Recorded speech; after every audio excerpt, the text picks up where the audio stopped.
लेकिन साधु बाबा, मैं तुम्हारी मदद क्यों करूं? चुड़ैल ने मेरा क्या बिगाड़ा है? क्योंकि जल्द ही चुड़ैल के सैनिक तुम्हें भी बंदी बनाने के लिए यहाँ आने वाले हैं। तुम हमारी मदद करो और उस चुड़ैल को खत्म कर दो। एक बार चुड़ैल अपने एक मॉन्स्टर को लेकर एक जादुई रास्ते से नागलोक में आ जाती है। वहाँ आकर चुड़ैल अपने मॉन्स्टर से कहती है, सुनो मॉन्स्टर, यही है नागलोक जहाँ वह इच्छाधारी नागराज और नागिन रहते हैं। उन दोनों की एक बेटी भी है। तुम्हें उन तीनों को पकड़कर नागलोक से बाहर लेकर आना है। अगर जरूरत पड़े तो सारे नागलोक को तबाह कर दो, लेकिन मुझे वह नागिन ला कर दो। यह सुनकर चुड़ैल के मॉन्स्टर नागलोक में घुस आते हैं और नागलोक पर हमला कर देते हैं।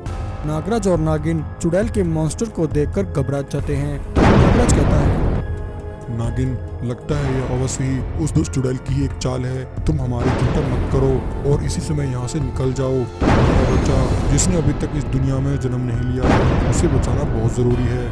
इसलिए तुम जल्दी से यहाँ से निकल जाओ। यह सुनकर इच्छाधारी नागिन सांप का रूप धारण कर लेती है और नागलोक से निकल जाती है। चुड़ैल के मॉन्स्टर नागलोक को जलाकर तबाह कर देते हैं और नागराज और उसकी बेटी को बंदी बना लेते हैं और उन्हें चुड़ैल लोक ले जाते हैं। चुड़ैल लोक आकर चुड़ैल नागराज से कहती है, नागराज, मुझे पता है मेरे नागलोक पर हमला करने से पहले ही तूने नागिन को वहाँ से निकलवा दिया, लेकिन कोई बात नहीं, मेरे मॉन्स्टर नागिन को ढूंढ लेंगे और उसके साथ साथ उसके गर्भ से उसका बच्चा भी मार देंगे। जाओ मेरे मॉन्स्टर, और वह नागिन जहाँ कहीं भी है उसे घसीटकर मेरे पास ले आओ। उधर इच्छाधारी नागिन भागकर धरती लोक साधु बाबा के पास आ जाती है। नागिन कहती है, साधु बाबा, मेरी सहायता कीजिए। नागराज और मेरी बेटी को एक दुष्ट चुड़ैल उठाकर ले गई है। वह मेरे गर्भ में जो बच्चा पल रहा है उसे भी मारना चाहती थी। वह ऐसा ना कर सके, इसलिए मैं नागलोक छोड़कर धरती लोक आपके पास आ गई। साधु बाबा, आप नागराज और मेरी बेटी को बचा लीजिए। नागिन की बात सुनकर साधु बाबा कहते हैं, नागिन, अगर उस चुड़ैल ने नागराज को बंदी बना लिया है तो वह चुड़ैल अवश्य ही अधिक शक्तिशाली हो चुकी है। ऐसे में हमारी सहायता सिर्फ मछली वाला शैतान ही कर सकता है। मैं मछली वाले शैतान के पास जाकर उसे मदद मांगनी होगी। तब साधु बाबा बिना टाइम गवाए नागिन के साथ अपने जादुई बाज पर बैठकर मछली वाले शैतान के पास आ जाते हैं। साधु बाबा और नागिन को एक साथ देखकर मछली वाला शैतान उन पर हमला करने जाता है। तभी साधु बाबा कहते हैं, मछली वाले शैतान, डरो मत, हम यहाँ तुम्हें नुकसान पहुँचाने नहीं आए हैं। हमें तुम्हारी मदद चाहिए। चुड़ैल ने नागराज और नागिन की बेटी को कैद कर लिया है। शैतान कहता है, लेकिन साधु बाबा, मैं तुम्हारी मदद क्यों करूं? चुड़ैल ने मेरा क्या बिगाड़ा है? क्योंकि जल्द ही चुड़ैल के सैनिक तुम्हें भी बंदी बनाने के लिए यहाँ आने वाले हैं। तुम हमारी मदद करो और उस चुड़ैल को खत्म कर दो। ऐसा कहकर साधु बाबा अपनी बातों से शैतान को चुड़ैल के खिलाफ तैयार कर लेते हैं। इच्छाधारी नागिन साधु बाबा और मछली वाले शैतान को लेकर चुड़ैल लोक पहुंचती है। चुड़ैल उन सबको एक साथ देखकर हैरान हो जाती है और कहती है, अरे वाह शैतान, ये तो तुमने बहुत अच्छा किया। तुम नागिन को मेरे पास ले आए। इस नागिन को मैं कब से ढूंढ रही थी। तुमने इस नागिन को मेरे पास लाकर मुझे खुश कर दिया। तभी शैतान कहता है, चुड़ैल, मैं तुम्हारे पास नागिन को लेकर नहीं आया हूँ। मैं तो यहाँ नागराज और उसकी बेटी को तुम्हारे चंगुल से आजाद कराने आया हूँ। यह सुनकर चुड़ैल कहती है, अरे शैतान, यह तुम क्या कह रहे हो? लगता है इस बाबा ने तुम पर कोई जादू किया है जिससे तुम्हारी बुद्धि भ्रष्ट हो गई है।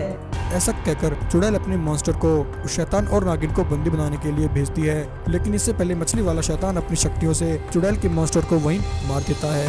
यह देखकर चुड़ैल बहुत ज्यादा डर जाती है और अपनी जान बचाने के लिए वह चुड़ैल लोक छोड़कर भाग जाती है। चुड़ैल, हमें छोड़ दो, हमने तुम्हारा क्या बिगाड़ा है? बहन, लगता है परी लोक की चाबी उस जादुई परी के पास है। हमें उस परी को ढूंढना होगा। हो ना हो वह चाबी उसी के पास है। एक बार परीलोक की कुछ रंगीन परियां परीलोक छोड़कर नीचे धरती लोक पर आ जाती हैं। वह सभी परियां बहुत घबराई हुई होती हैं क्योंकि उनके पीछे कुछ शैतान और चुड़ैल लगे थे। सभी परियां एक जगह आकर रुक जाती हैं और कहती हैं, बहन, यह शैतान और चुड़ैल तो हमारा पीछा ही नहीं छोड़ रहे। अब हम क्या करें? तभी उन परियों की मुखिया जादुई परी कहती है, बहन, चाहे कुछ भी हो जाए, हमें परी लोक की जादुई चाबी को इन शैतानों से बचाना है। तभी इतने में वह चुड़ैल और शैतान भी वहां आ जाते हैं। चुड़ैल और उसके शैतान रंगीन परियों को पकड़ लेते हैं, लेकिन जादुई परी किसी तरह उन शैतानों के चंगुल से निकलकर भाग जाती है। चुड़ैल उसे भागते हुए देख लेती है। वह उस पर पीछे से अपनी शक्ति से हमला करती है, लेकिन जादुई परी वहाँ से भागने में कामयाब हो जाती है। मूर्ख परियों, जल्दी बताओ कहाँ है वह परी लोग की जादुई चाबी। जल्दी से वो चाबी मेरे हवाले कर दो, नहीं तो मैं तुम दोनों को यहीं मार कर खा जाऊंगी। यह सुनकर रंगीन परियां बहुत डर जाती हैं। चुड़ैल, हमें छोड़ दो, हमने तुम्हारा क्या बिगाड़ा है? बहन, लगता है परी लोग की चाबी उस जादुई परी के पास है। हमें उस परी को ढूंढना होगा, हो ना हो वह चाबी उसी के पास है। उधर रानी परी भागते भागते थक जाती है और एक जगह आकर वह बेहोश हो जाती है। तभी वहीं एक लकड़हारा जो कि लकड़ियां काट रहा था, उसकी नजर परी पर पड़ती है। लकड़हारा भागा भागा उस परी के पास आता है। जादुई परी को देखकर लकड़हारा बोलता है, अरे यह तो कोई परी लगती है और यह तो बहुत घायल है, इसे तो तुरंत इलाज की जरूरत है। ऐसा कहकर लकड़हारा उस परी को उठा लेता है और उसे अपने घर ले जाता है। लकड़हारा उस परी को अपने घर ले आता है और उसका इलाज करता है। वह उसके लिए दूध लेकर आता है। परी माता, आप चिंता मत कीजिए, आप जल्दी ठीक हो जाओगी। आप यह दूध पी लीजिए। जादुई परी लकड़हारे के द्वारा लाया हुआ दूध पी लेती है। वहीं उस लकड़हारे की पत्नी पास में खड़ी है, सब देख रही होती है। लकड़हारे की पत्नी बहुत लालची थी। वह लकड़हारे से कहती है, यह तुम किसे उठाकर हमारे घर ले आए? एक तो हमारे घर में खाने को अनाज तक नहीं है और तुम इसे मुफ्त का दूध पिला रहे हो। लकड़हारा बोलता है, अरे भगवान, चुप हो जाओ। तुम यह क्या कह रही हो? यह परी बहुत गरीब और बेसहारा है और बहुत घायल है। यह जंगल में बेहोश पड़ी थी, इसे तुरंत इलाज की जरूरत थी, इसलिए मैं इसे यहाँ ले आया। यह सुनकर लकड़हारे की पत्नी उस समय कुछ नहीं बोलती। अगले दिन लकड़हारा अपनी पत्नी से कहता है, अरे भगवान सुनो, मैं जंगल से लकड़ियाँ काटने जा रहा हूँ, तुम यही रहना और परी माता की सेवा करना। यह कहकर लकड़हारा लकड़ियाँ काटने के लिए जंगल में चला जाता है। लकड़हारे की जाते ही उसकी पत्नी को एक आइडिया आता है। क्योंकि वह बहुत लालची थी, तो वह उस परी को एक पेड़ के साथ बांध देती है और कहती है, सुन रही जादुई परी, अगर तुझे यहाँ रहना है तो तुझे बदले में मुझे ढेर सारा सोना चांदी देना होगा। मुझे जल्दी से अमीर होना है, तू जल्दी से मेरी इच्छा पूरी कर। ऐसा कहकर लकड़हारे की पत्नी परी को सताने लगती है। जादुई परी यह देखकर बहुत दुखी होती है। वहीं जब लकड़हारा लकड़ियाँ काटकर घर वापस लौटता है, वह देखता है कि उसकी पत्नी ने परी को एक पेड़ से बांध दिया है और वह उस पर जुल्म कर रही है।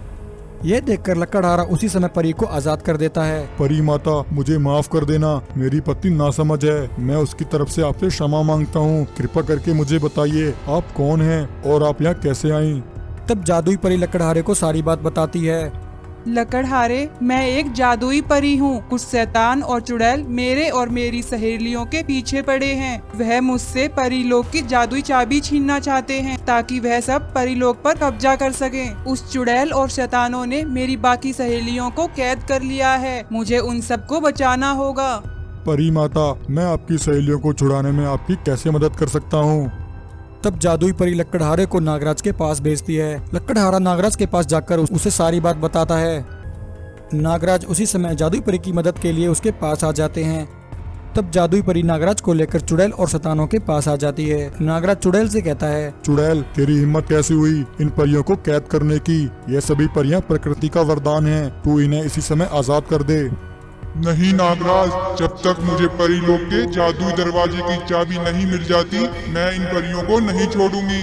फिर क्या था? चुड़ैल की यह बात सुनकर नागराज उसी समय अपनी शक्ति से चुड़ैल और उसके शैतानों को वहीं कैद कर लेता है और अपनी शक्ति से उन सबको वहीं जलाकर भस्म कर देता है। सभी रंगीन परियां नागराज का धन्यवाद करती हैं। जादुई परी उस लकड़हारे के एहसान के बदले उसे ढेर सारा सोना देती है